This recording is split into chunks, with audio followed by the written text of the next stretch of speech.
En la espesura informativa con episodios de violencia extrema contra la mujer, saña criminal, nobleza humana, temores climáticos, desbarajuste e injerencia en entes públicos con grandes signos de interrogación, en el imaginario está la esperanza de la segunda etapa de la MAXI, la misión de apoyo contra la corrupción e impunidad en Honduras.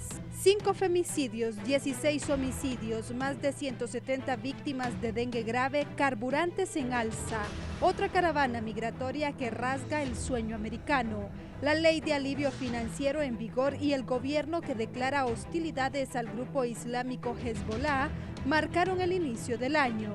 En la escena legislativa siguen al viento urgentes reformas políticas.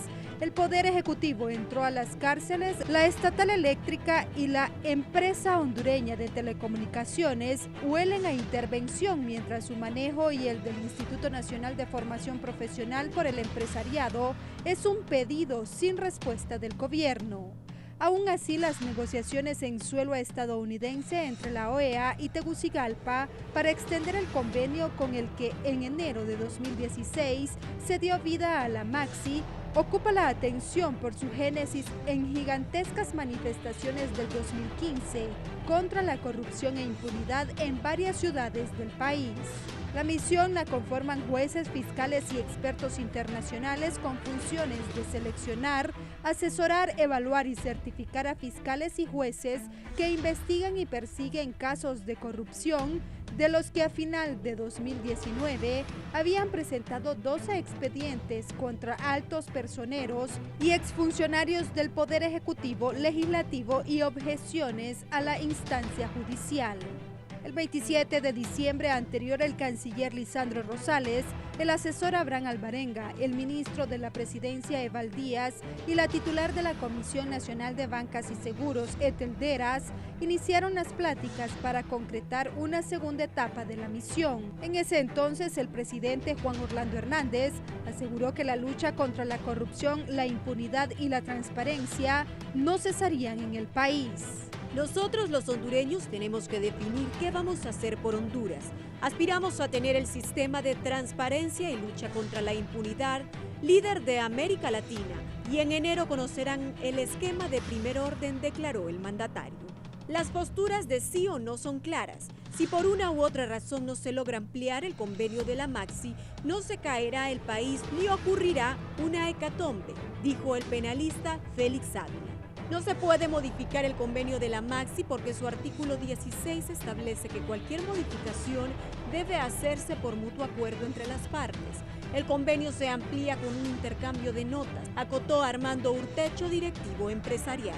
A favor también se declaran partidos políticos, industriales, entes de derechos humanos y civiles, anticorrupción, feministas, MIPYMES, campesinos, ambientalistas, redes sociales hondureñas en el exterior y órganos internacionales como la Unión Europea y la ONU.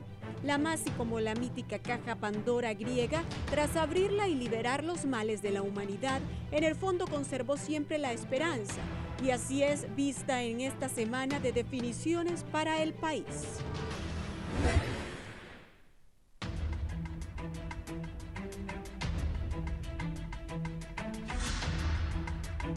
Hola, ¿qué tal están, amigos televidentes? Tengan muy buenos días. Les saluda Guillermo Paz Manueles. Les doy la más cordial bienvenida a este su foro de las mañanas, la entrevista. Gracias por estar con nosotros. Hoy lunes 13 de enero del 2020. Sin duda alguna, esta semana será crucial, será fundamental, será importante para la ampliación del convenio de la MAXI en nuestro país. Viernes 17 de enero debe de estar ya esto arreglado, finiquitado, y ya establecido cuáles serán los nuevos parámetros del nuevo convenio de la MAXI en Honduras. Sin duda alguna hay bastantes temas relacionados a esto de la MAXI, no podemos también soslayarlos. Hoy vamos a abordar también el tema importante de la intervención de la Empresa Nacional de Energía Eléctrica. Arranca ya esta intervención el día de hoy, y desde luego también hay un tema fundamental que no lo podemos soslayar, y es que para el miércoles 15 de enero se prepara ya la primera caravana de migrantes hacia los Estados Unidos de Norteamérica. Y créanme, sobre este tema la situación va a ser diferente. Ya hay un tratado, hay un convenio entre los países del Triángulo Norte, las fronteras no se van a abrir fácilmente para esta caravana de migrantes que sin duda alguna va a ser aglutinada también por pobladores de El Salvador y por qué no decirlo también de Guatemala que se podrían sumar, pero la realidad en esta oportunidad va a ser totalmente diferente. Vamos a hablar en el orden de temas esta mañana. Inicialmente les presento a nuestros invitados de la entrevista de este día lunes. El doctor Edgardo Rodríguez, politólogo, catedrático universitario y analista político y social de nuestro país. Doctor Rodríguez, gracias por estar con nosotros. ¿Cómo está usted? Buenos días, don Guillermo. Buenos días a mi amigo Gilberto Ríos. Buenos días a todo el pueblo hondureño. Siempre deseándoles un buen año. Este es el primer programa que me invitan en Canal 11 del 2020. Así que saludo al pueblo hondureño y empezamos estos foros con los temas que preocupan al pueblo hondureño. Son temas que tienen que ver con economía, con política, con la situación social en general, con la gobernabilidad de nuestro país, que en este año 2020 va a continuar siendo frágil, siendo cuestionado y con mucha preocupación por el panorama que tenemos en nuestro país. Muy bien, muchas gracias, doctor Edgardo Rodríguez. Con nosotros, Gilberto Ríos. Él es analista político, también social de nuestro país y miembro y directivo o dirigente de Libertad y Refundación Libre. ¿Cómo está, Gilberto? Gracias por estar con nosotros. Buenos días, don Guillermo. Buenos días, Edgardo. Alegre de estar aquí, también con muchos criterios que vertir sobre la coyuntura. Muy preocupado, creo que finalizamos el año de la peor manera, ¿verdad? Con 71 masacres, con 3.300 homicidios, 300 femicidios, 350 suicidios. Bueno, fue un año 87% de impunidad en el caso de los asesinatos, la economía, todo. Y bueno, y vamos a empezar como en la misma tonalidad del año pasado, ¿no? Con caravanas. Así que, alegre de estar analizando esto de aquí, sobre todo, como dice Edgardo, compartiendo criterios para que la población tenga una idea de lo que está pasando en el país, una visión, mejor dicho, una perspectiva de lo que está pasando en el país. Muy bien, gracias. Y adelantarles, amigos televidentes, que cuando esté ya esto de la intervención en la ENE, vamos a tener en vivo y en directo a nuestra compañera Kimberly Espinosa para que nos dé detalle de esta acción tan importante y fundamental para la vida institucional de la generadora eléctrica de nuestra empresa de energía eléctrica, la ENE. Muy bien, inicialmente, doctor Edgardo Rodríguez, comencemos con el tema de la Maxi. Este viernes 17 tiene que estar ya finiquitado el nuevo convenio. Así es, como se ha venido discutiendo a nivel nacional, ya se vence, digamos, el periodo de tiempo para renovar el mandato, la presencia de esta misión de apoyo de la OEA, renovarlo o cancelarlo definitivamente. Se dice que con un intercambio de notas es suficiente para hacer cualquiera de las dos acciones, continuarlo o cancelarlo, suspenderlo, terminarlo. Yo creo que a estas alturas eso ya está concretado. Vimos desde finales del año pasado, el mes de noviembre y principios de diciembre, se estableció una comisión conjunta entre el gobierno de Honduras y la OEA para hacer una evaluación de los aciertos y los errores, las debilidades de este mecanismo novedoso, que es un mecanismo, digamos, que solo tiene parangón con lo que había hecho Guatemala, con Naciones Unidas. En ese sentido, creo que a estas alturas ya está todo dicho. Habrá que esperar que se oficialice por parte del presidente de la República la continuidad o no de la Maxi. Lo que hemos dicho en todos los meses y semanas anteriores, que igual que la mayoría de la población, creemos que aún con las limitaciones que pueda tener, aún con los errores o las debilidades que haya incurrido la Maxi, aún con todo eso, creemos que es importante que continúe este mecanismo para avanzar en las cosas que no se pudieron avanzar, focalizarse en aquellos aspectos prioritarios que requiere la lucha contra la corrupción y la impunidad en Honduras y, lógicamente, fortalecer nuestra institucionalidad porque al final, como se ha dicho, pues el país tiene que madurar, el país tiene que tener sus propios mecanismos para la lucha contra la corrupción y definitivamente pues esto va a ser una cuestión temporal. La Maxi es un mecanismo temporal, pero que creemos que todavía necesitamos un poco del acompañamiento de la Maxi. Por lo demás, creo que va a tener que ratificarse tal cual está el convenio, puesto que ya vimos en los meses anteriores pues, que hay una mala disposición en el Congreso. De hecho, pues votaron porque no se continuara con la Maxi. Por lo tanto, pues no veo el ambiente para hacerle reformas al convenio. Quizás vayan a haber arreglos dentro de la comisión, dentro de la Maxi, para quizás darle prioridad a algunos temas, pero que ya están enmarcados dentro de las 4 áreas fundamentales de este mecanismo. Usted define entonces, doctor, que no va a ser un nuevo convenio tal y como había trascendido, sino que van a ser arreglos amparados en el convenio original. Yo sospecho que va a tener que ratificarse íntegramente, simplemente darle continuidad, porque, repito, hubo una votación, si no mal no recuerdo, fue a principios de diciembre, cuando el Congreso, o a finales de noviembre, los diputados, como por 67 votos, 65 votos, decidieron solicitarle al Ejecutivo pues, que no se renovara este convenio. ¿Qué es lo que nos está indicando?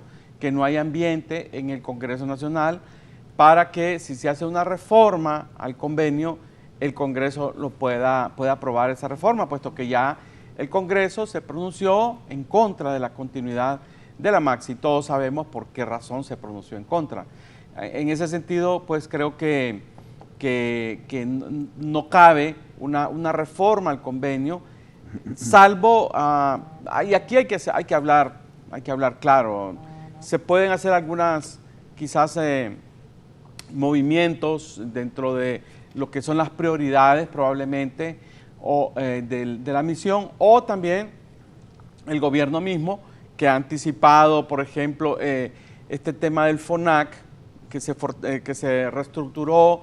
De repente vienen otras medidas adicionales a la continuidad de la Maxi, pero que vayan en esa línea. Yo he escuchado a algunos ministros, especialmente al ministro Eval Díaz, dar algunas señales sobre ver de manera integral el proceso de lucha contra la corrupción en nuestro país.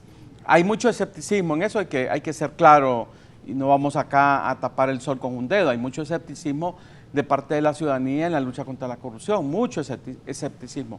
Pero yo creo que todos estos esfuerzos de una u otra manera crean el ambiente. Lo importante es mantener viva la llama de la lucha contra la corrupción en Honduras, independientemente que se avance de manera lenta, de que en otros momentos se retroceda.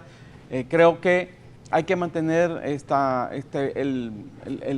esfuerzo por mejorar estos mecanismos, mejorar la institucionalidad, ver cómo, por ejemplo, el Ministerio Público se reestructura, se fortalece en este tema, el Poder Judicial, que yo he insistido tanto. Creo que el Poder Judicial está en deuda con el país en general. El Poder Judicial tiene que reestructurarse, revisar sus mecanismos de transparencia, ¿verdad? Y todos los procesos. Hay una justicia muy lenta en Honduras. Solo los que hemos un poco conocido por nuestra labor, por algunos amigos que tenemos en el Poder Judicial, amigos abogados, solo los que tenemos un poco de conocimiento sobre cómo funciona el Poder Judicial, nos damos cuenta del gran cuello de botella que representa la burocracia, la falta de personal, la falta de presupuesto, y bueno, y también el tema de corrupción al interior del Poder Judicial. En ese sentido, yo considero que la Maxi debe de enfocar fuertemente su trabajo hacia el Poder Judicial. Seguro que ya tienen un diagnóstico, pues determinar líneas de acción prioritarias en el Poder Judicial para hacer una justicia pronta, una justicia imparcial, independiente, porque eso le da confianza a la ciudadanía, le da confianza a la inversión nacional y extranjera. Tenemos que entender que en un país como Honduras, donde hay una justicia que se manipula, que está al servicio del que tiene más dinero, es un país condenado pues al estancamiento, al atraso. Tenemos que entrarle fuertemente al Poder Judicial, a la justicia en Honduras. Hay que ponerle mucha atención, y creo que es una de las deudas que debe saldar la Maxi y nosotros, todos los hondureños, en este 2020 en adelante. Muy bien, muchas gracias, doctor Rodríguez. Gilberto Ríos, ¿comparte usted que el mecanismo de la Maxi es un mecanismo temporal de acompañamiento que algún día tendrá que salir del país y dejar a las bases bien cimentadas para esta lucha contra la corrupción y la impunidad? Y también comparte usted el criterio que no es a través de un nuevo convenio, sino de reformas al convenio original que podría quedarse la Maxi. El convenio original debería tener reformas, estamos de acuerdo con eso como oposición, debería tener más capacidades la Maxi. De hecho, cuando vino la Maxi, el presidente Zelaya nos comentaba, él como coordinador del partido, se reunió con esta comitiva, ¿no?, que venía a presentar esta institución, y cuando esta comitiva le dijo que la Maxi no venía a intervenir el problema judicial en Honduras, sino a colaborar, el presidente nos dijo a nosotros, es una decepción, pues, ¿verdad? Porque lo que hay que hacer en Honduras es una intervención, ¿verdad?, del sistema judicial que está colapsado, completamente colapsado. La Maxi, sin embargo, comenzó a tener bastante éxito en la dirección de Juan Jiménez Mayor, todos lo recordamos, y cuando este empezó a llegar a tocar los intereses o los actores de los intereses más importantes de este país, entonces simplemente lo cambiaron. Ese fue un muy mal mensaje, la Maxi perdió empuje, perdió capacidades, ¿verdad? Y además fue a tocar, y aquí lo decía bien claro Edgardo, cuando decía no hay ambiente en el Congreso, y todos sabemos por qué, bueno, todos sabemos por qué, pero es menester repasar por qué. Ellos fueron señalados una gran cantidad de diputados, estamos hablando de 140 diputados, ¿verdad?, de muchos, de todos los partidos, ¿verdad?, además, es importante decirlo, mayormente, obviamente, los partidos tradicionales, del Partido Nacional y el Partido Liberal, y destaparon grandes escándalos de corrupción en el Congreso Nacional. Entonces el Congreso tiene terror que la Maxi siga señalando. Ahora, la misma naturaleza de este mecanismo, que es de acompañamiento, lo hace quedar como una institución muy limitada. Eso es importante decirlo. Uno. Otro, ¿verdad? Si la Maxi se va a aproximar a destapar casos importantes de corrupción con la amenaza ya de su antecedente, Juan Jiménez Mayor, eso lo hace todavía más limitado. Es decir, si nos vamos a acercar a verdaderos escándalos y lo que van a hacer es destituir a los funcionarios, pues hay poca credibilidad. Pero el principal problema de la Maxi actualmente es que no tiene respaldo en las calles. Ese es el principal problema que tiene. Aquí todo se resuelve con la protesta pública. Todo se medio empuja, o no es que se resuelve, pero por lo menos se hace evidente, se empuja, coadyuva a que las cosas avancen un poquito. Entonces, la Maxi nació por aquella enorme presión popular, usted recuerda, don Guillermo, aquella enorme cantidad de personas hondureños, no solo en las ciudades de Honduras, sino también en el extranjero, ese más de 1,5 millones de compatriotas que han tenido que salir del país buscando oportunidades en España, en Estados Unidos, ahora también en Costa Rica y en Sudamérica, viendo dónde pueden aportar un poco a este mundo porque su patria no los puede recibir. Y cuando miraron esa explosión de la lucha contra la corrupción y la impunidad, entonces decidieron también salir a las calles. Hubo cualquier cantidad de manifestaciones también en otras ciudades. Nosotros contamos 137 ciudades manifestadas en favor de la Maxi en un periodo no corto, y esto fue, además, bueno, en aquel momento era la petición de traer la Sisi, ¿verdad?, en Honduras, y que conste que especialmente, y esto es bien importante recordarlo y decirlo, el pueblo salió a las calles porque tenía un referente inmediato en Guatemala de aquella comisión interventora que estaba tutelada desde Naciones Unidas, y aquella logró votar a un presidente corrupto. Entonces la gente dijo, bueno, el pueblo dijo, este es el camino, vamos a pedir que Naciones Unidas venga, que miren al presidente que tenemos, la camarilla de corruptos que están ahí con él, la pandilla de delincuentes que gobiernan Honduras, que están ligados al crimen organizado, al narcotráfico, y tal vez ellos no lo pueden quitar. Y esto fue minimizado, ¿verdad?, bien jugado por el gobierno, por el régimen, hasta lograr este convenio con la OEA, que es una institución, ¿verdad?, que dirige nada más y nada menos que el tristemente célebre Almagro, ¿verdad?, que está a favor de cualquier gobierno de derecha, independientemente de lo que haga en América Latina, como las barbaridades que pasan en Colombia, bueno, las que pasan en Honduras y en otros países como Perú, por ejemplo, donde se profundiza el modelo neoliberal y simplemente no hay un freno para defender los derechos de la población. Y sí, tenemos un Almagro beligerante, cual activista de la calle, ¿verdad? Atacando a Venezuela, atacando ahora a otros gobiernos de izquierda y progresistas de América Latina. Entonces, tanto la institución como la forma en que el gobierno de Honduras firmó el convenio con la Maxi, que fue nada más y nada menos a través de Arturo Corrales, ¿no? Que es el gran componedor aquí, otro de los grandes componedores de los pleitos interoligárquicos y de los intereses de la embajada norteamericana.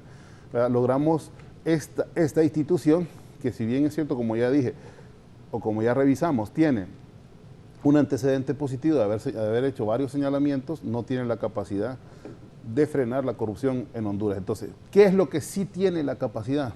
¿Verdad? Lo que sí tiene la capacidad es el pueblo señalando, movilizado, ¿verdad? Protestando, demandando que estas instituciones y las instituciones nacionales, que yo no miro, no sé, don Guillermo, si usted, que es más acucioso y que pasa más informado, ha visto algún cambio en el sistema judicial nacional, ¿verdad? Jurídico nacional. Eso está petrificado, ¿verdad? Para mí la justicia hondureña está al servicio de la élite. Mire el caso de Berta Cáceres, si ha prosperado, por ejemplo, que ha sido un caso que ha tenido una presión de la familia, del pueblo hondureño, de ONGs internacionales, de la lucha de los ambientalistas a nivel internacional, de los pueblos indígenas, y ese caso está frenado, si no es porque la familia lo hace avanzar a cada momento.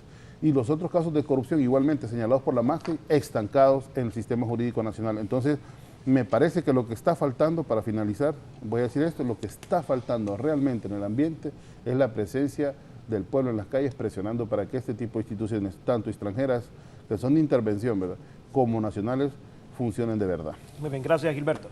Doctor Rodríguez, ¿por qué será que el pueblo no se moviliza masivamente en las calles para fomentar, para apoyar la gestión de la Maxi? Creo que el mecanismo de la calle, de la movilización, de la protesta pública es un mecanismo pues necesario, importante, pero que no se debe abusar de ese mecanismo. Es interesante lo que ha pasado en Honduras con la movilización social. A partir del año 2009, siento yo que hubo un resurgir de la calle como mecanismo de protesta, pero creo que se ha abusado mucho por parte de los sectores de oposición, sean partidos o organizaciones sociales, se ha abusado mucho de ese mecanismo de la calle. Recordemos que la gente tiene que trabajar, la gente tiene que vivir, la gente tiene familia y la gente se cansa también que la gaseen, ¿verdad? De andar, de asolearse. Es decir, la gente, por mucha conciencia social que tenga, siento yo que en algún momento pues se cansó, lógicamente es un mecanismo que cansa, cuesta, solo los que hemos estado en esas cosas sabemos lo tenso que significa movilizarse, aparte de organizar la seguridad, etcétera. Entonces siento que la protesta pública en Honduras ha tenido picos, momentos de alta intensidad, como fue 2009, 2010, 2011. Con las elecciones, lógicamente eso bajó con el cambio de gobierno en el 2010. Luego también tuvimos otro momento de gran efervescencia en las calles, como fue el año 2017, con los cuestionamientos de la oposición y de lo que fue la alianza por los resultados electorales. Ahí hubo varios meses de intensa protesta, pero si nos fijamos, la protesta tiende también a decantarse, a debilitarse. Repito, reitero, es un mecanismo importante, necesario, histórico, va a existir siempre, pero no es un mecanismo permanente. Y aquí hay sectores sociales y políticos que creo que han abusado de la calle, de la protesta callejera. Y eso lo vemos pues en cómo se va debilitando el mecanismo de la calle. Entonces yo creo que hay un cansancio, contestando concretamente, hay un cansancio de la ciudadanía, puesto que lógicamente los cambios no se producen con la velocidad, los cambios sociales, económicos, políticos, etcétera, con la velocidad que la gente quisiera. La gente que sale a protestar a la calle quisiera que los cambios se produzcan rápidamente, y es comprensible en un contexto bastante difícil a nivel nacional. Entonces, al no ver esos cambios rápidos, la gente se cansa, se desanima, pues tiene que buscar sus ocupaciones. Entonces, por eso, cuando yo escucho hablar de una huelga general, pues no se tiene idea realmente. Hay gente que no tiene idea de lo que significa una huelga general.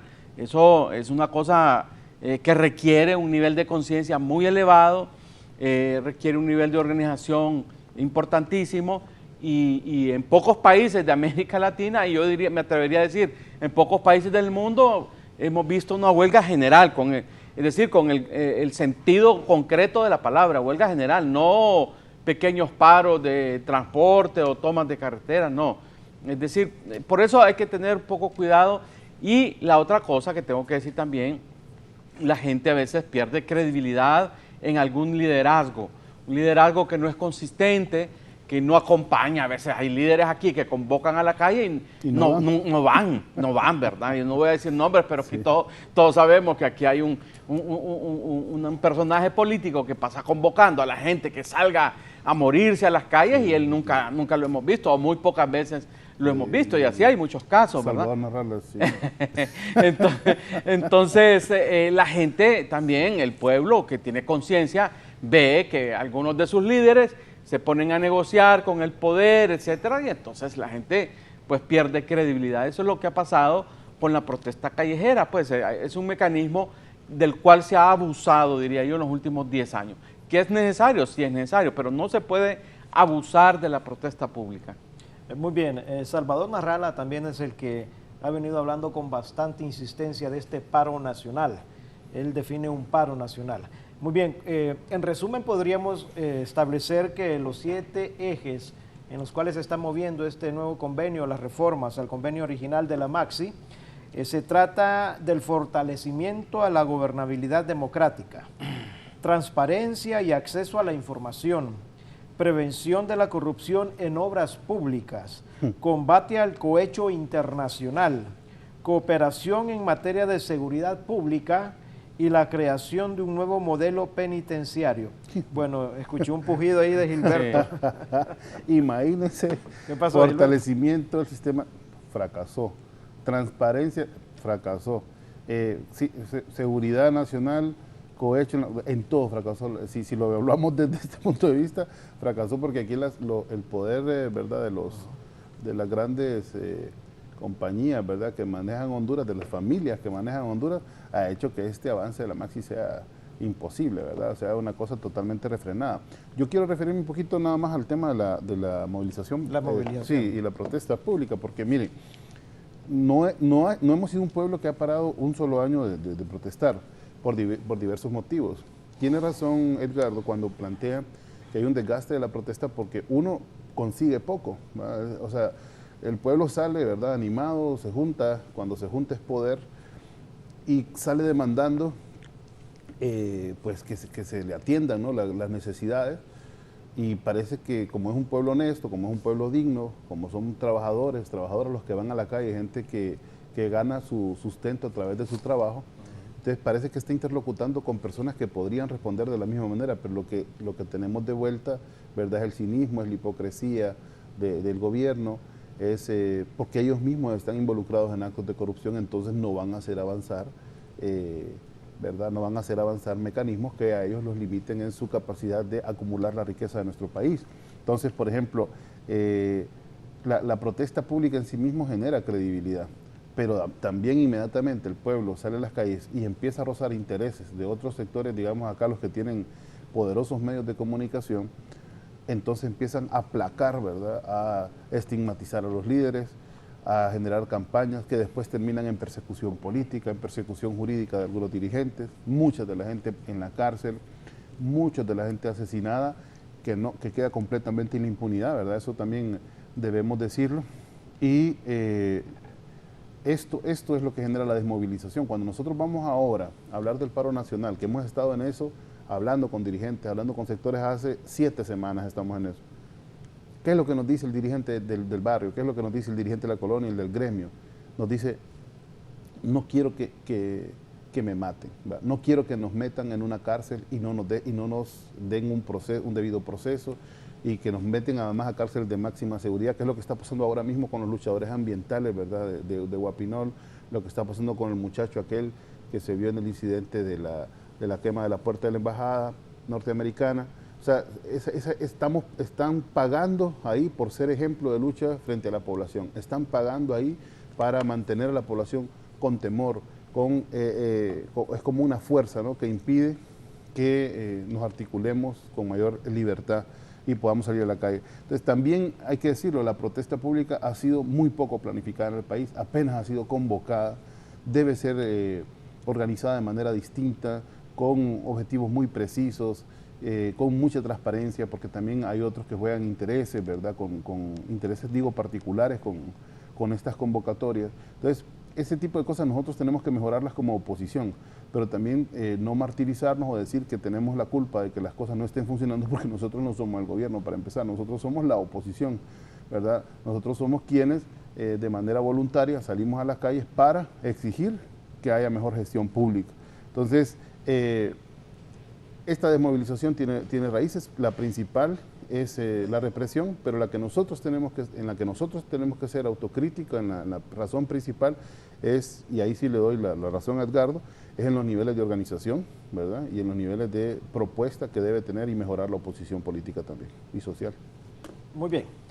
Cuando el Congreso Nacional emitió su resolución no vinculante sobre la Maxi, donde recomendó al Poder Ejecutivo no ampliar o no ratificar el convenio para que siguiera la Maxi, el Congreso dijo que la Maxi se había salido de su rol de acompañamiento, intervino directamente en el sistema de impartición de justicia del país, que quiso suplantar la acción judicial, restándole atribuciones también a los órganos competentes, que ventiló públicamente casos de corrupción sin que antes las personas fueran vencidas en juicio, y que estas situaciones no podían seguirse dando, que hizo falta contundencia, que no hubo casos fuertes que fueran llevados... Y que se parcializó hacia el partido de gobierno. Sí, correcto, y también esa recomendación se hizo, pero en esta recomendación no vinculante que hizo el Congreso Nacional de la República. ¿Qué criterio tiene usted sobre esto, Edgardo?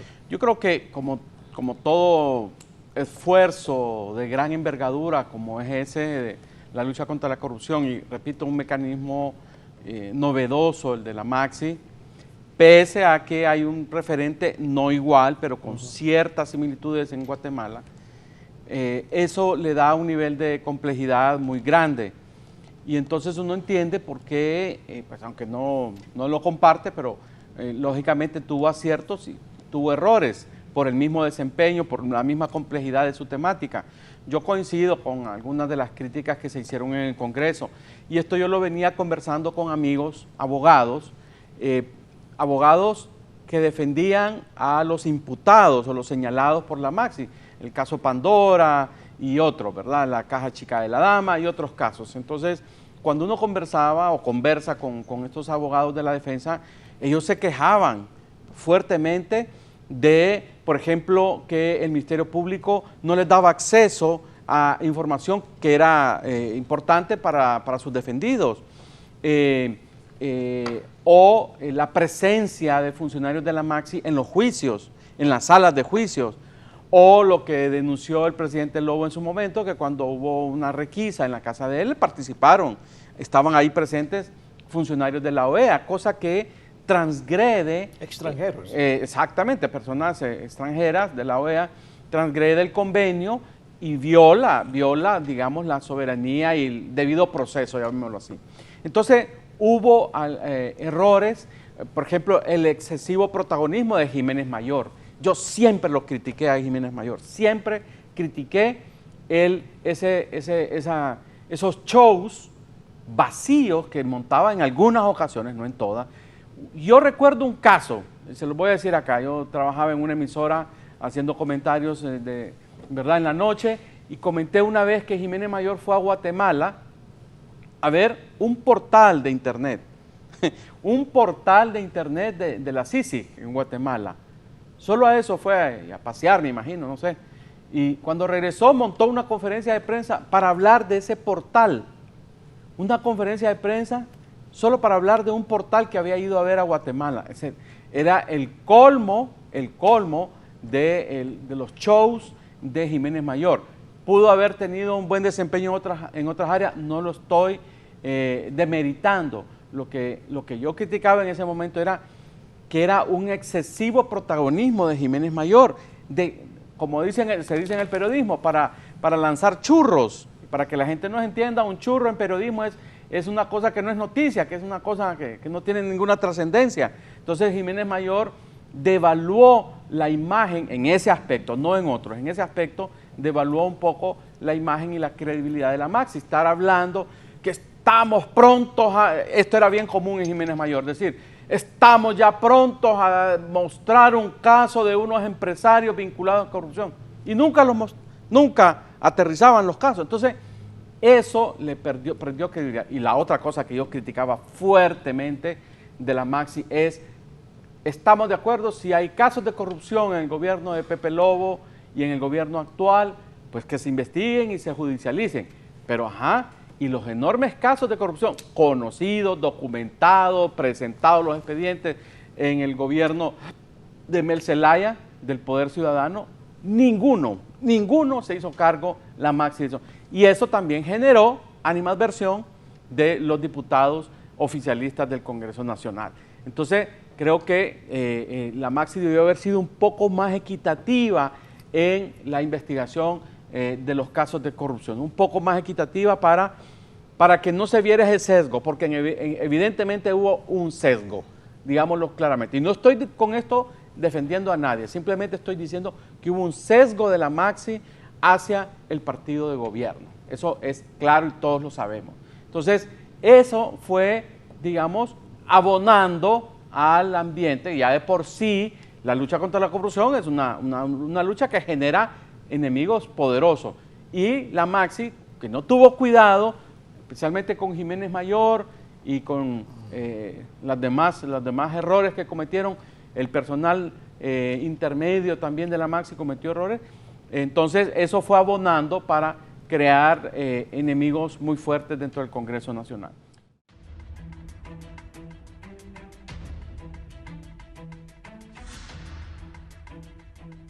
Gracias, amigos televidentes, por continuar con nosotros en la entrevista. Gilberto Ríos tenía una acotación antes de la pausa, Gilberto. Sí, justamente por algunas de las opiniones de Edgardo. Miren, yo siento que Juan Jiménez Mayor utilizó de manera correcta los medios de comunicación. Usted sabe, don Guillermo, cómo en el país, o bueno, incluso a nivel mundial, ¿verdad?, el tema de ser juzgado en los medios de comunicación algunas veces tiene más importancia que ser juzgado en un juicio, ¿verdad? Entonces se ha trasladado mucho esto de la opinión pública como un actor principal en los juicios, ¿no? Y por eso es la protesta pública también, pues, y por eso es las manifestaciones en la calle, para hacer de la opinión pública, del conocimiento, pues, de que hay un sector de la población que se opone a las cosas que pasan en este país. Entonces a mí me parece que él usó los medios de comunicación como debía. Teniendo una presencia, teniendo una beligerancia, ¿verdad?, que fue incómoda definitivamente a muchos sectores de la élite que se movieron nacional e internacionalmente para frenar su mandato, para sacarlo del país y para reestructurar la Maxi por la vía de los hechos, no por la vía del derecho.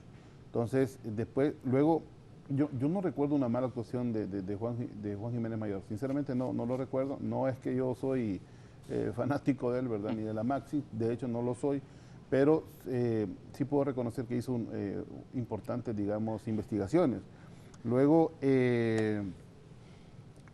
decía Edgardo que había enormes, ¿verdad?, y eso quisiera que nos contara, pues dice que hay enormes casos de corrupción en el gobierno del Poder Ciudadano. No recuerdo un enorme caso de corrupción más que en las administraciones nacionalistas, como fue el saqueo del Seguro Social, como está siendo el saqueo actual de las finanzas públicas, con esa deuda que tenemos con los térmicos, que yo ya parezco disco rayado, pero tengo que volver a decirlo. Estamos llegando a 90.000 millones de lempiras en la deuda con estas técnicas, y eso sí me parece el más grande caso de corrupción de los últimos 10 años en el país. Cómo quebraron la estatal eléctrica, cómo la privatizaron, cómo despidieron miles de trabajadores con la excusa de que le iban a hacer más eficiente y que iban a perder y que iban a rescatar las famosas pérdidas, que en la ENE tenía pérdidas del 4% y la actual administración tiene pérdidas del 34%. Ese es el costo de la privatización en Honduras. Ese es un verdadero acto de corrupción. Entonces, cuando aquí el amigo Edgardo habla de enormes casos de corrupción en el Poder Ciudadano, no los recuerdo. Y no digo que no deban investigarse. El presidente Zelaya fue el primero que dijo, traigan a Sisi o traigan a Maxi, investíganme a mí primero si quieren, ¿verdad? El presidente Zelaya en eso tiene una hoja intachable, y es por eso que lleva 10 años y los procesos que han querido incoar contra él pues simplemente no han prosperado. Entonces, cuando hablamos además de que la Maxi tuvo sesgo contra el gobierno o contra el Partido Nacional, yo le digo a Edgardo, sesgo tiene la Corte Suprema de Justicia en Honduras, que claramente defiende una élite mafiosa. Sesgo tiene el Ministerio Público, la Fiscalía, que claramente está, digamos, desactivada para que la corrupción en el país sea galopante, ¿verdad? Hay un diario ahí digital que tuvo la desvergüenza de poner al fiscal general como el hombre del año. ¿Se imaginan? Con todo lo que está pasando en este país, decir que el fiscal general es el hombre del año, es como, bueno, no sé si se pagan por esas con favores o con dinero ese tipo de publicaciones, pero es una vergüenza, ¿verdad?, que un medio de comunicación se preste para eso.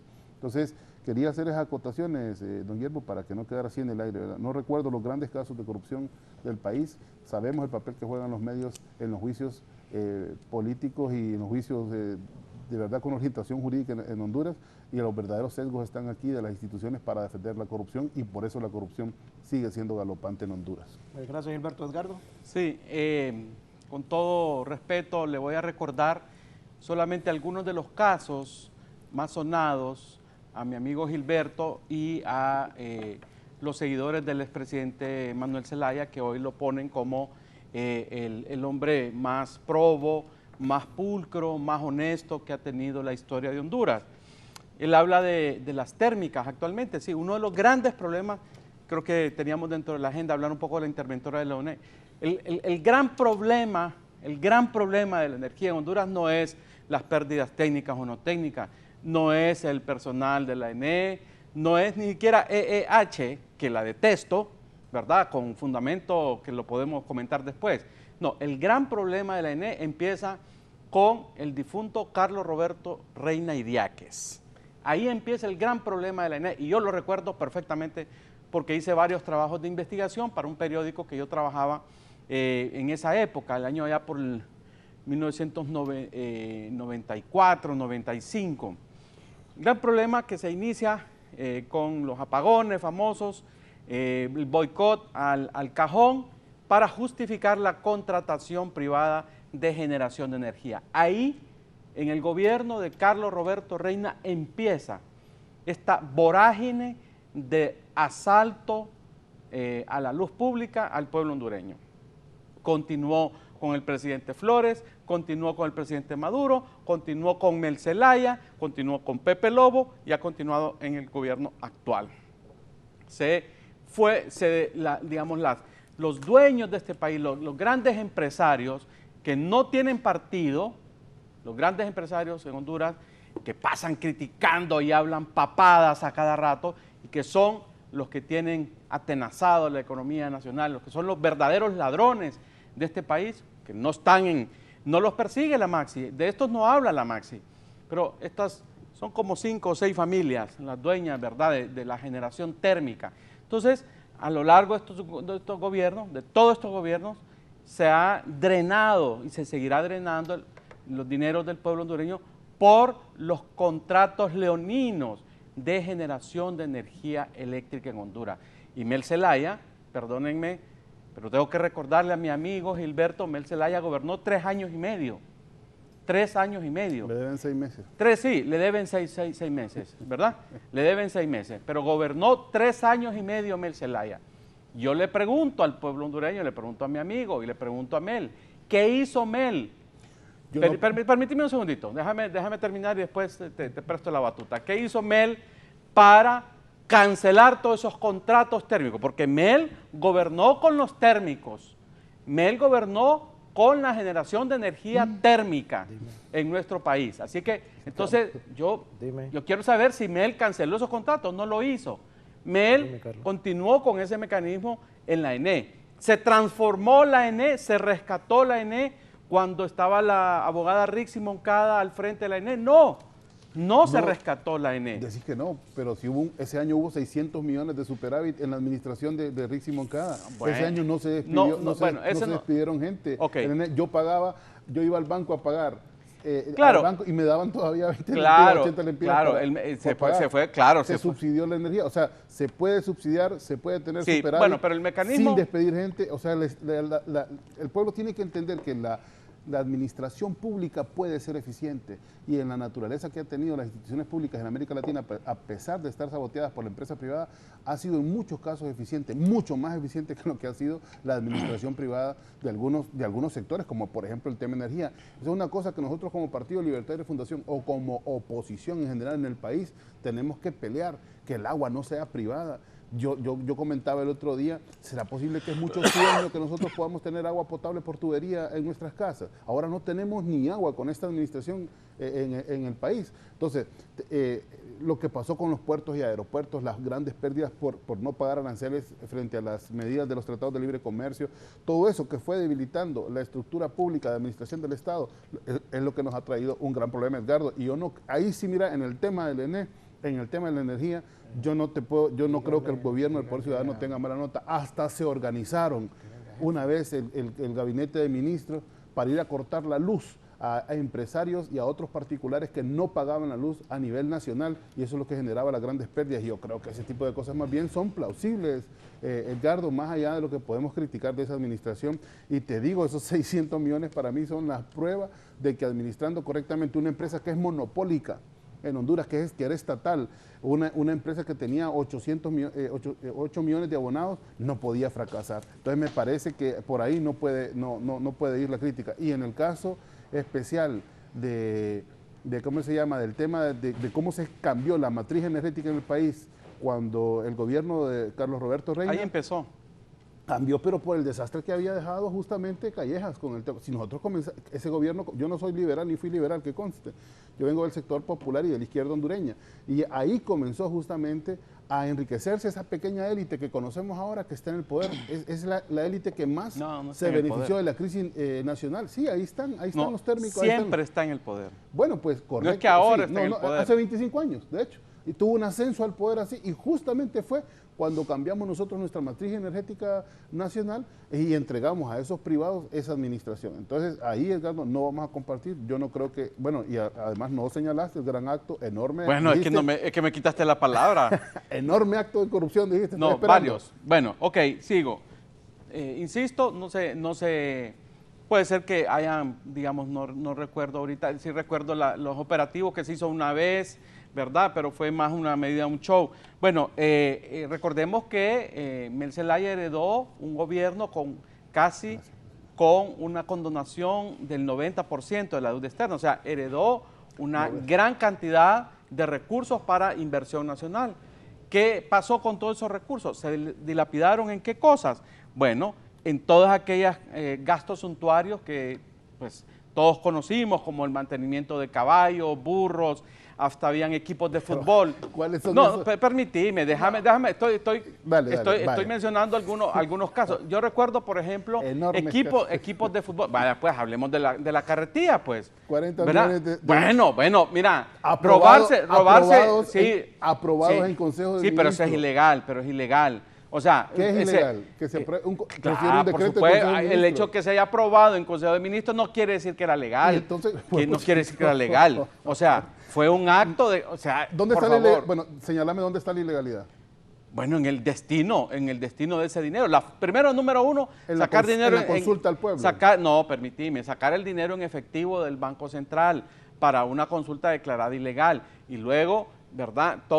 todo eso fue público, es que el mismo Flores Lanza lo dijo públicamente. Un saludo a Flores Lanza, que está en el exilio, porque en este país no hay justicia. Y yo no sé, Edgardo, de qué país habla. Yo creo que Edgardo vive en Honduras de allá, porque en Honduras de acá no hay justicia.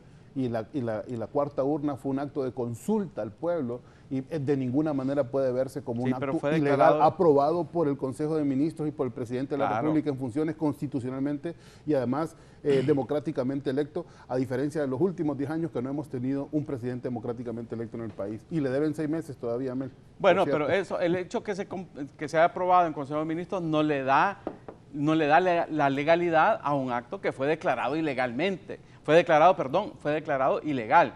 O sea, utilizar el INE para hacer una consulta, que eso le corresponde al Tribunal Supremo Electoral, es a todas luces un acto ilegal. Entonces, no vamos a negar, bueno, la miembro del Tribunal Superior de Cuentas dijo en su momento que estaban los expedientes presentados al Ministerio Público y nunca se quiso actuar, Gilberto, nunca se quiso actuar porque se utilizó la figura del pacto que se hizo en Cartagena, ¿verdad?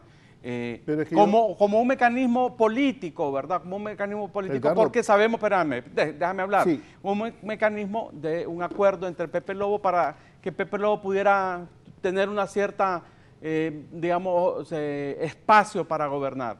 Pero en realidad, y estamos hablando del tema de la Maxi, en realidad la Maxi nunca quiso investigar ninguna de los casos que se presentaron al Ministerio Público. Es que ahí están los expedientes en el Ministerio Público. Entonces, para que retomemos el tema y no nos estanquemos en el poder ciudadano, la lucha contra la corrupción debe ser amplia, debe ser democrática y no con dedicatoria. Y esa dedicatoria le generó aún más enemigos de los que ya de manera natural tiene este tema, que es un tema pues que genera obviamente oposición de grupos poderosos, ¿verdad? Y repito, aquí los grupos de poder no tienen color político, están en los gobiernos de todos los matices políticos, de todos los colores van a estar.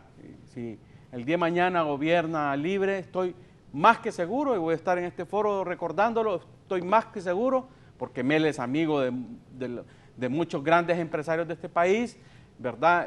Reciben, digamos, bueno, tienen muy buenas relaciones y estoy seguro que gobernaría también con estos mismos grupos de poder.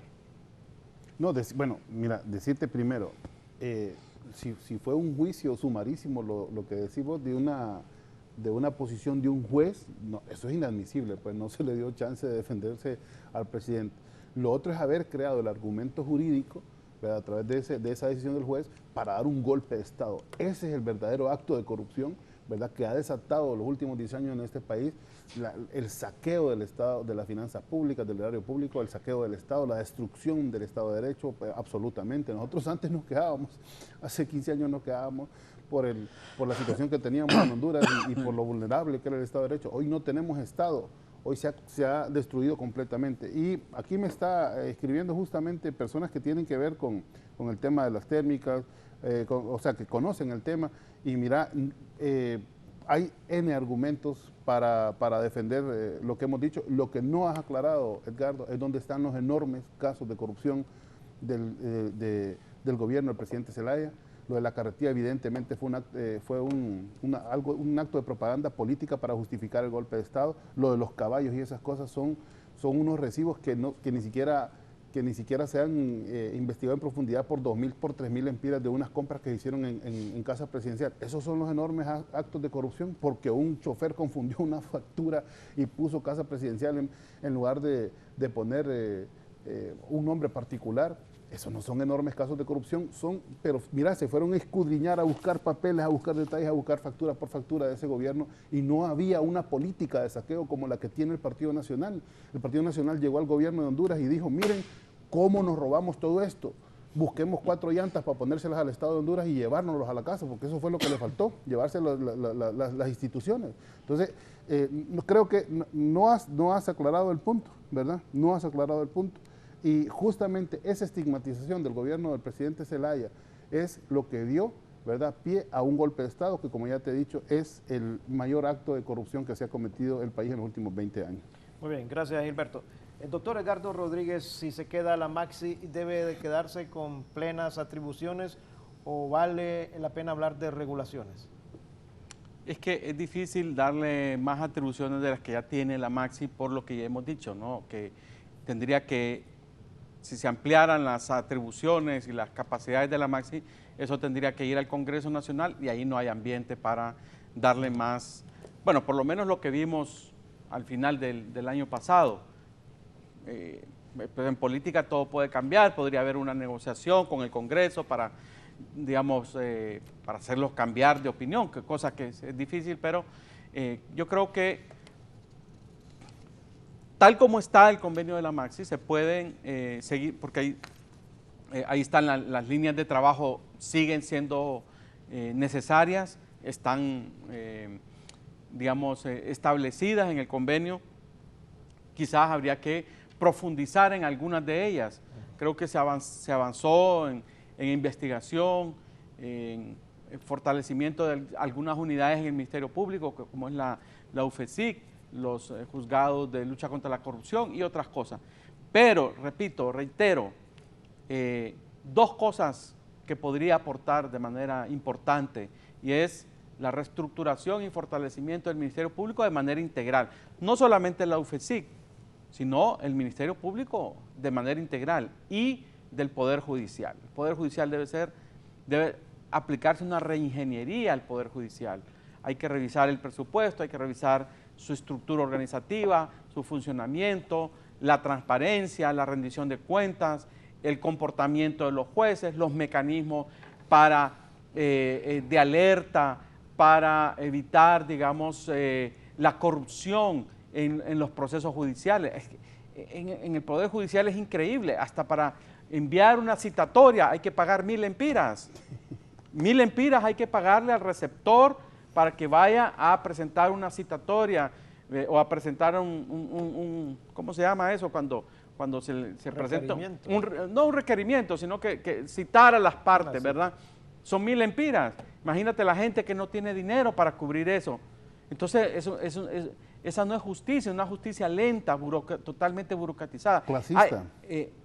Clasista porque como lo que sí, porque tiene que ver con, o sea, es una justicia que tiene que ver con dinero, porque o sea, el que tiene dinero puede ganar un juicio o puede empantanar. Aquí las grandes empresas, los grandes bancos ganan los juicios o los estancan o los prorrogan, aunque ellos sean culpables. O sea, aquí todos conocemos de sonados casos de grandes empresas, ¿verdad?, que digamos se quedan con los dineros de la gente, con las propiedades, porque tienen una gran influencia en los jueces. Entonces, con un sistema de justicia cuestionado, vulnerable, susceptible a ser comprado, ningún país prospera, ningún país. La seguridad jurídica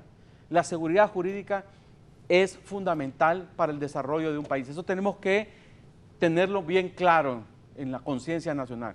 Sin seguridad jurídica, más otras cosas, seguridad ciudadana, etcétera, correcto, pero la seguridad jurídica es fundamental. Es correcto. Y algo que pudiera hacer, digamos, dejar como huella la Maxi es enfocarse en el Poder Judicial, enfocarse, trabajar a fondo. Ahí hablan de un observatorio, esas son, perdónenme lo que voy a decir, pero son superficialidades. Aquí no necesitamos observatorio, lo que necesitamos es traer expertos internacionales para que nos digan esto que estoy diciendo yo, porque lo digo yo, es como que nadie, no sé, pero si viene un gringo, viene un francés, un alemán a decirlo exactamente lo que yo estoy diciendo, va a decir, sí, lo dijo el experto extranjero y por lo tanto es verdad. Pero es bien importante. Bueno, entonces que nos traigan expertos extranjeros a decir lo que nosotros ya sabemos y que se establezca una ruta de trabajo para el rescate del Poder Judicial en todo el ámbito, en el manejo administrativo, en el manejo de personal, en el manejo de la justicia, en los procesos, en la parte digital. El Poder Judicial debe entrar a la era digital. En otros países suramericanos, como es el caso de Chile que yo conozco, Si la gente, los abogados no tienen que ir, excepto cuando hay audiencias públicas, pero no tienen que ir a los tribunales, sino que a través de las computadoras pueden ver los expedientes, pueden ver de manera virtual, darle seguimiento. No, aquí son grandes filas, hay paja lleno de los pobres abogados, los litigantes metidos, los papeles se pierden. No, todo eso hay que automatizar los procesos de la justicia en nuestro país para hacerla pronta, hacerla expedita y hacerla transparente, pública. Entonces, tiene que el Poder Judicial automatizar los procesos hasta donde se pueda. Habrá casos, lógicamente, cuando van a juicio oral y público, eso pues tienen que apersonarse. Pero esos mecanismos arcaicos, primitivos, que son aquellos expedientes y que tiene que ir alguien allá a buscarlo al archivo y aquel montón de gente esperando ¿verdad? Los expedientes y hoja por hoja, eso es primitivo, pero eso se mantiene para mantener la corrupción. Eso es fuente de corrupción. Bien, y sobre eso debería trabajar la Maxi. Gracias, amigos televidentes, por continuar con nosotros. Anduvieron bastante dinámicos este fin de semana algunos precandidatos presidenciales de los partidos políticos. Para el caso, Renan Inestrosa ha citado Mauricio Oliva en Ojojona, captó bastantes simpatías. Mauricio Oliva en Ojojona. También el expresidente don Manuel Zelaya Rosales anduvo por el departamento de Comayagua. Ahí fue recibido por diputados de ese sector. También Reinaldo Sánchez tuvo actividad, así que los precandidatos presidenciales de los diferentes partidos políticos andan los fines de semana recorriendo el territorio nacional. Muy bien, la democracia participativa así lo exige, así lo demanda. Bueno, ¿cómo ve entonces usted esta situación de la Maxi, Gilberto?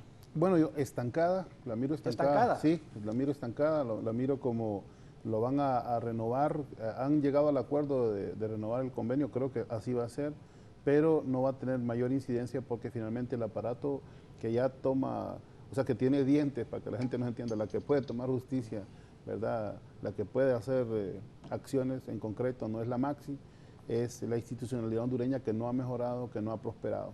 Por eso, justamente por eso es que hay que ver la forma en que se puede retomar la protesta pública en el país. El año pasado, haciendo un recuento así, a vuelo de pájaro, no esperábamos que la calle se volviera a llenar de pueblo, pero gracias a la lucha de la plataforma, de los maestros y los médicos, así fue, y tuvimos un segundo trimestre bastante agitado. Como siempre, los estudiantes universitarios también fueron protagonistas de luchas sociales importantes. Este año van a elecciones, por cierto, quiero enviar un mensaje a la comunidad universitaria. Yo fui dirigente estudiantil, al igual que mi padre, por cierto, ¿verdad? Que fue vicepresidente de la FEU en los años 70, y para nosotros el tema de la universidad es importante. Y el 23 de abril están programadas las elecciones después de 17 años de dictadura universitaria, de intervención, ¿verdad? De estancamiento en algunas cosas y de prosperidad en otras, porque también es cierto que la universidad, después de cambiar la matriz de administración del Frente Unido, cambió en muchas cosas. Y eso también va a incidir en la protesta social este año. Lo otro que no va a parar es el tema de la protesta medioambiental, ¿verdad? Y estoy mencionando los sectores sociales porque van a ser seguramente estos mismos que fueron el año pasado protagónicos este año, y deben haber otros. Y la Maxi debe ser un motivo, o la justicia hondureña en general debe ser un motivo también para que los sectores sociales, las organizaciones políticas estén presentes en la calle, estén protestando. Pero también dentro de nuestras instituciones políticas debe haber innovación, debe haber renovación, y quiero, bueno, decirles que con la nueva corriente que estamos impulsando con Carlos Eduardo Reina dentro del Partido Libertad y Refundación, además de estos movimientos que hubo el fin de semana que usted mencionaba, don Guillermo, también Carlos Eduardo anduvo a nivel nacional visitando dirigentes, recibiendo el apoyo de diferentes sectores. Yo tengo el honor de subcoordinar esta nueva corriente del Partido Libertad y Refundación, y creemos que con los candidatos que hay al interno y con las propuestas que están, o los debates que se están generando, estamos seguros que el Libre va a salir fortalecido de la próxima contienda interna. Es importante no desligarse del tema político y la agenda política y de la agenda de la protesta social, recordando este gran problema que tenemos en el sistema de justicia hondureño, don Guillermo. Muy bien, me están corrigiendo aquí unos amigos a través del WhatsApp. Dicen que rectifique porque la visita del expresidente don José Manuel Zelaya Rosales no fue en su condición de precandidato presidencial, y yo lo ubiqué dentro de los precandidatos presidenciales, sino en su condición de coordinador general del Libre. Él anda visitando los municipios, pero no como precandidato, así que hacemos la corrección. También nuestro amigo, un amigo aquí del WhatsApp, Fausto Padilla, manda un criterio sobre esto de la energía eléctrica. Y le dice: la crisis energética la dejó Callejas, cuando vaciaron el cajón y los 40 millones se quedan chiquitos a la par de lo que se han robado. Bueno, y tiene ahí palabras ofensivas, pero es el criterio de los amigos televidentes. Dicen que la crisis energética es responsabilidad de Rafael Leonardo Callejas. Doctor Edgardo Rodríguez, su criterio, estamos ya en la recta final del programa. ¿Algún agregado, algún criterio adicional que tenga sobre el mismo, por favor? Bueno, esperaría que esta semana se ratifique la presencia de la Maxi, que se profundice, que se enfoque fundamentalmente en el Poder Judicial. Yo quisiera, si algo delegado puede dejarle la Maxi, además de los procesos de continuar investigando actos de corrupción y presentándolos al Ministerio Público, es trabajar a profundidad en el Poder Judicial. Con el tema de la energía eléctrica, no nos equivoquemos, es un tema de los contratos, de ese modelo, ese esquema de darle a las 6 familias, porque son 6 familias nada más, las que explotan la generación térmica en Honduras, entregarle esa generación térmica no va a tener fin, está drenando el presupuesto nacional, eso no va a terminar, es un sangrado que mientras no se detenga esos contratos leoninos y no se revise ese esquema, de nada va a servir esta junta interventora, de nada van a servir las protestas del sindicato, los análisis de los foros.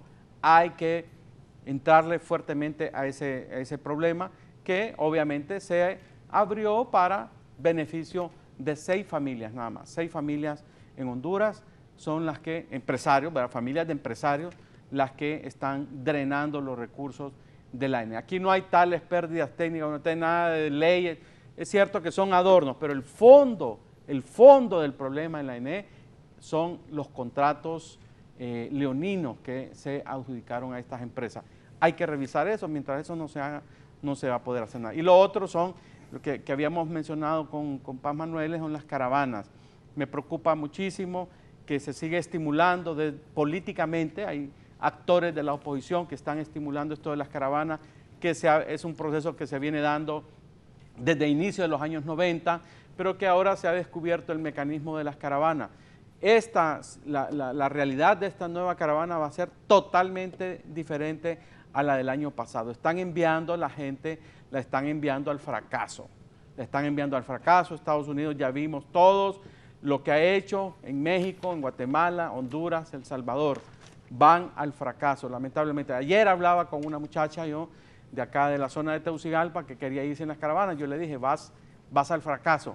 ¿Por qué? Porque Estados Unidos ya nombró, no los van a dejar pasar de Guatemala, no van a pasar de Guatemala. ¿Qué les van a decir? No, aquí tienen que esperar la resolución del gobierno de los Estados Unidos. Ahí los va a tener estancados durante años en Guatemala, la gente padeciendo, sufriendo, y lamentablemente pues se está manipulando políticamente. Políticamente están manipulando este tema de las caravanas. Lamentablemente se sigue jugando con la necesidad del pueblo hondureño. Y son actores políticos de oposición, que a todos los conocemos. Y son, por cierto, correligionarios de mi amigo Gilberto Ríos, los que están metidos. Y yo reconozco, si la situación del país es apremiante, pero no es enviando a la gente al fracaso. Es la oposición la que está enviando a la gente al hay actores de la oposición que están instrumentalizando las caravanas y vos lo sabes bien. No, yo creo que no hay ninguna instrumentalización. En el caso específico del amigo al que quiero mandarle un saludo a Bartolo. Bartolo ha trabajado 20 años con el tema de los derechos de los migrantes.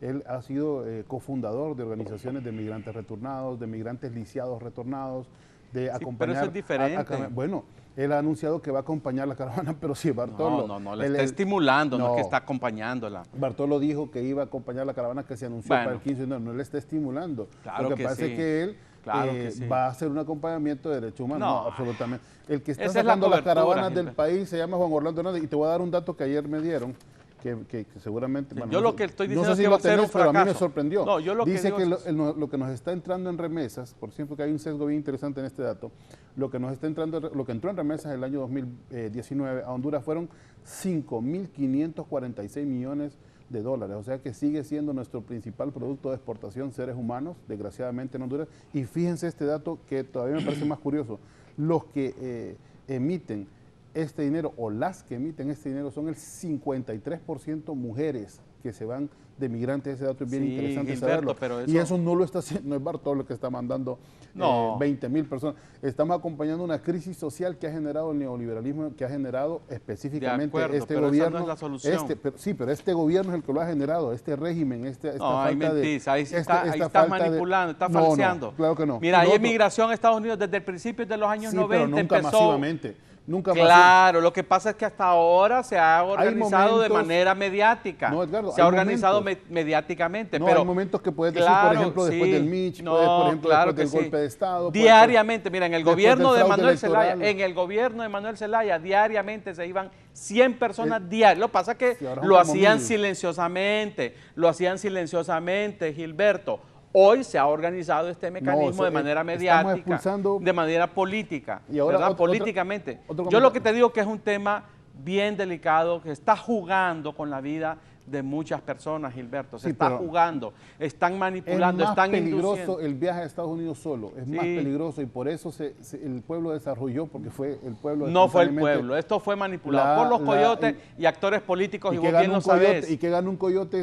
Dinero, ganan Los coyotes, mucho dinero. Cuando Es un es negocio, clandestino, es un negocio cuando es por muy aparte, sí, lucrativo. pero cuando es masivamente, ¿qué puede ganar Y alguien? es Ahí inhumano. no se paga nada, eso no es No eso le es están cierto. diciendo a la gente que ahora las medidas ¿verdad? Las medidas tomadas por Donald Trump, vos bien lo sabés, las medidas son cada vez más Eso duras. es propaganda política. No Donald es Trump, propaganda, no es Donald propaganda. Trump ha sido menos deportador de lo que fue Obama. Obama fue sí, el gran de acuerdo, deportador. sí, estoy de acuerdo. 2.8 millones De acuerdo, de migrantes. acuerdo, sí. Donald Trump lo que está haciendo es campaña con... ¿Dónde está el muro construido? No, Nada de eso, no, solo pero, es sí, miren, no. para ganar pero las adeptos medidas dentro que del tomó, sector racista. las medidas que tomó con México, con Guatemala, Honduras y Sí, corriendo El la Salvador. frontera sur hasta nosotros. Claro, ¿verdad? Nosotros así somos es. su frontera sur, Así es, desgraciadamente. así Pero quiero decir... Estos migrantes, Gilberto, ustedes están conscientes que estos migrantes, como dice el doctor Rodríguez, van a llegar hasta Guatemala porque ahí la frontera está Ahí cerrada. les van yo a no parar. estoy tan consciente de eso en realidad, porque Porque ya fue declarado tercer país seguro. Entonces, ¿qué les va a decir Estados Unidos?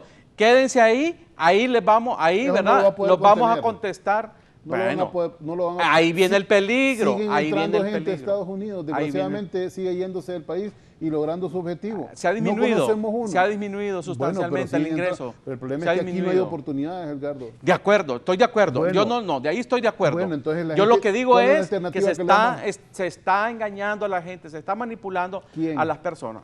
No, pues, hay actores, vos bien lo sabés, hay No, coyotes, no, yo no lo sé. coyotes y, Yo no y lo sé. políticos. Hay políticos de oposición manipulando este tema, manipulándolo, estimulándolo para hacer ver mal al gobierno. Eso es No, así hace de falta, sencillo. el gobierno se hace ver Bueno, mal a sí pero mismo con mucha claro, sí, naturalidad. pero eso Pero- ayuda también. Ayuda, digamos, decir, miren, todo el mundo se está yendo de este país, pero no dicen nada de Cuba. Bueno, es que ¿Cuándo en sale Cuba esta caravana? también la Esta situación caravana es sale peor el todavía. el miércoles. Este miércoles, sí, el 15. 15 en todos los países de América Latina hay migración y también en Cuba. Pero la gente en Cuba, por ejemplo, la UNICEF y Naciones Unidas ha certificado que en Cuba no hay niños con desnutrición, no hay desnutrición infantil en Cuba. Es el mejor sistema escolar donde los niños, además de tener todo lo que necesitan, tienen merienda, tienen una educación de alto nivel. Eso también lo ha reconocido UNICEF. O sea, si queremos comparar Cuba con Honduras, Cuba tiene 3 veces más el Producto Interno Bruto de Honduras, siendo un país bloqueado. Sí, pero estamos tiene hablando un de país- migración, bueno, de los sí. flujos migratorios. Bueno, siempre hay ¿verdad? flujos migratorios. Yo me encontré un joven cubano ahorita que estuve, la última vez que estuve en La Habana en septiembre, que fue cuando viajé con mi papá, y me encontré con un joven en la calle, que era un joven como de unos 90 y pico, ¿no?